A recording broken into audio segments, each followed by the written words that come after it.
Ricky, Rahul. Hi Ankita, good morning. Good morning.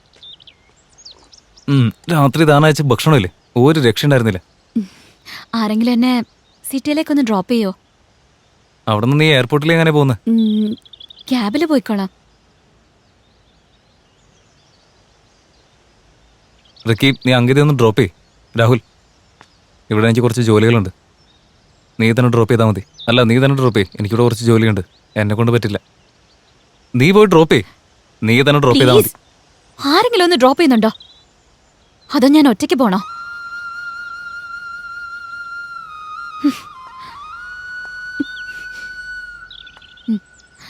ഒന്നുകിൽ നമ്മളെ സ്നേഹിക്കുന്നവരുടെ കൂടെ നിൽക്കണം, അല്ലെങ്കിൽ നമ്മളെ സ്നേഹിക്കുന്നവരുടെ കൂടെ നിൽക്കണം. അവസാനം വരെ അതിനൊരു ക്ലാരിറ്റി ഉണ്ടായില്ല.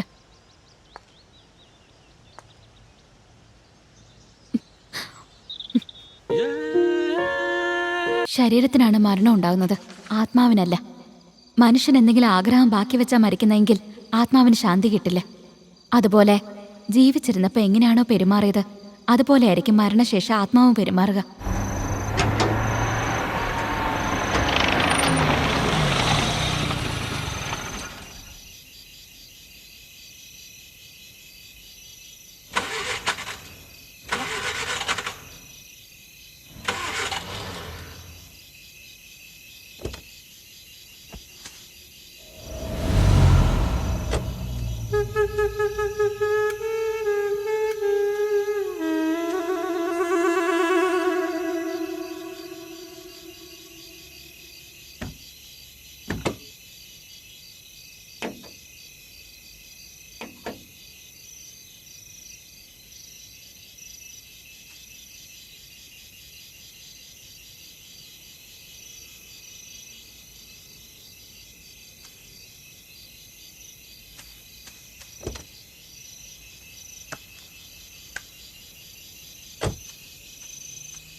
അതുപോലെ എവിടെ വെച്ചാണ് ഒരാൾ മരണപ്പെടുന്നത്, ആ സ്ഥലത്ത് ആ ആത്മാവിന് ശക്തി കൂടുതലായിരിക്കും.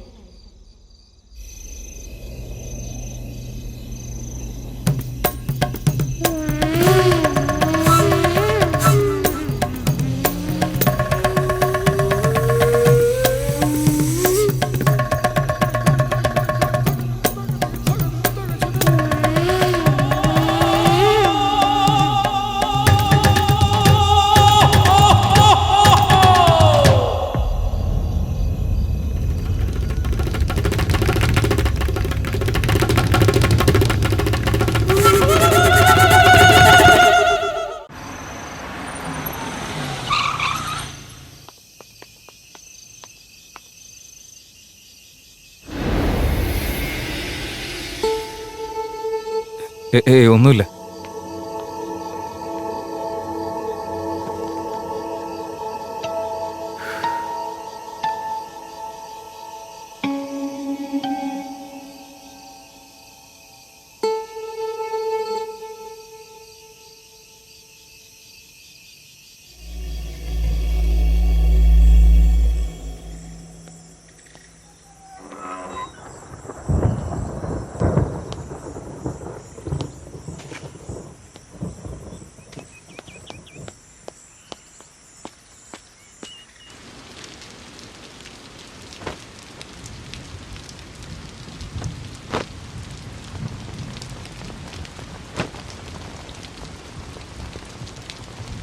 Excuse me.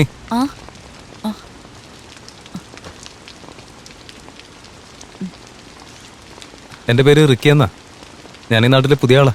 പടേൽ സാറിന്റെ വീട്ടിലേക്ക് വന്നതാ. രംഗണ്ണൻ ഇവിടെ ഇല്ല, ജോലിക്ക് പോയിരിക്കുക. അയ്യോ അല്ല, ഞാൻ രംഗണ്ണനെ അന്വേഷിച്ച് വന്നതല്ല. ഈ നാടൊക്കെ ചുറ്റിക്കറങ്ങി കണ്ടുകൊണ്ട് നടന്നപ്പോ നല്ല ദാഹം തോന്നി വന്നതാ. കുടിക്കാൻ കുറച്ച് വെള്ളം കിട്ടോ? അകത്തേക്ക് വരും. താങ്ക്സ്.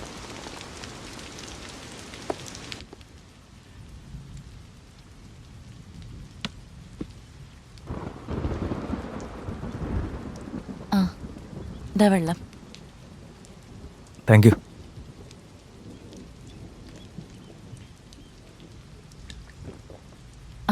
ഇങ്ങനെ തന്നേക്ക്. ഒരു മിനിറ്റ്.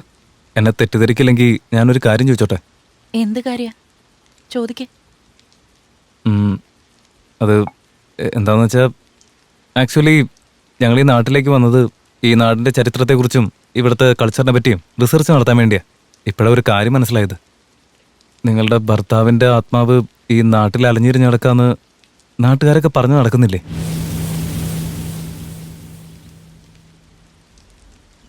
ഏയ് ഐ എം സോറി.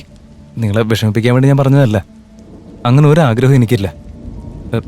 സാരമില്ല, വിട്ടുകള. ഞാൻ ഇറങ്ങാം. ഒരു നിമിഷം.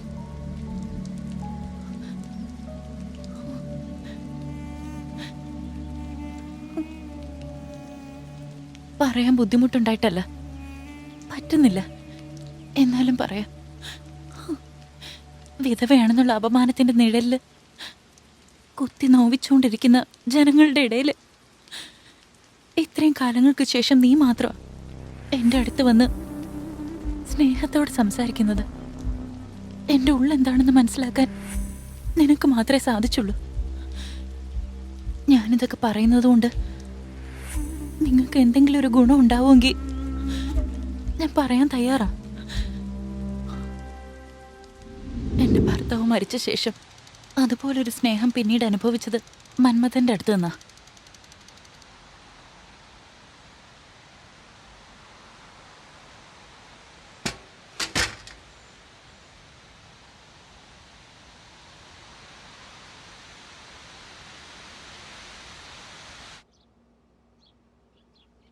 മോളെ രത്നേ.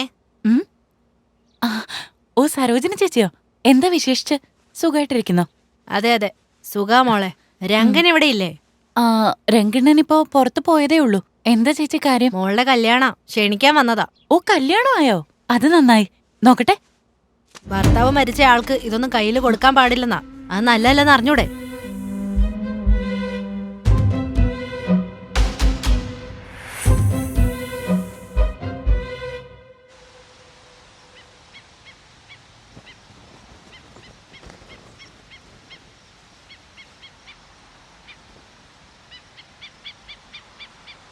രതി,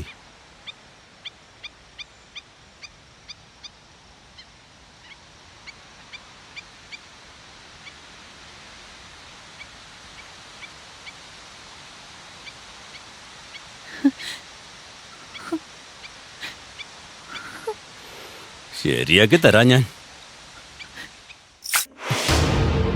മന്മത നിക്കടാ അവിടെ. എടാ പരനാറി, നിനക്ക് എന്റെ പെങ്ങളെ തന്നെ വേണോലടാ. അവൾ എങ്ങനെയെങ്കിലും ജീവിച്ചു പോയിക്കോട്ടെ. പ്രേമത്തിന്റെ പേരും പറഞ്ഞ് അവളുടെ ജീവിതം നശിപ്പിക്കാൻ നോക്കരുത്.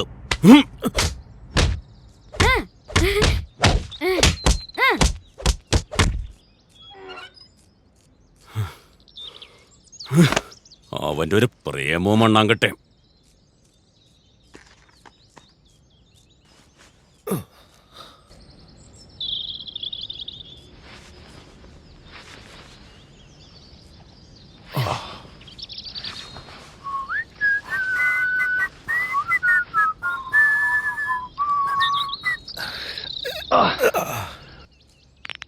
ചേട്ടോ, അകത്ത് വെടിക്കെട്ട് ശബ്ദം വരുന്നല്ലോ.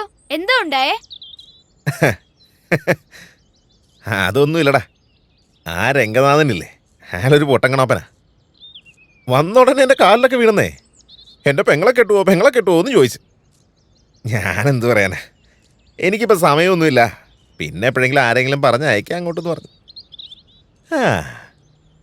അതെന്താടാ മണി, മന്മഥൻ എന്നുള്ള പേര് കേട്ട ഉടനെ പെണ്ണുങ്ങളൊക്കെ വരുമല്ലേ, എന്നെ കല്യാണം കഴിക്കുന്നു പറഞ്ഞ്.